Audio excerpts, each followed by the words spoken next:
Maswerteng gabi po, Lotto players. Narito na po ang resulta ng 3D Lotto at 2D Lotto para sa gabing ito, April 9, 2025. 9 PM result, kaya kunin nyo na po ang inyong mga tickets.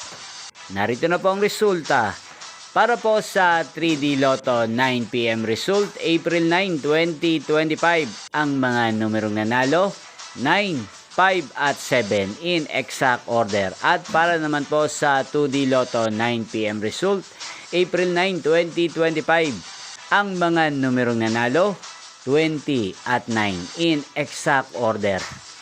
Sa lahat po ng mga nanalo, congrats po sa inyo. Inyo pong napanood ang resulta ng 3D Lotto at 2D Lotto sa channel nito, Roderick Hernandez TV. Maraming salamat po sa patuloy niyo pong panonood sa aking channel. At shoutout po natin ngayong gabing ito si Ate Trixie ng San Pedro, Laguna. Shoutout po sa inyo.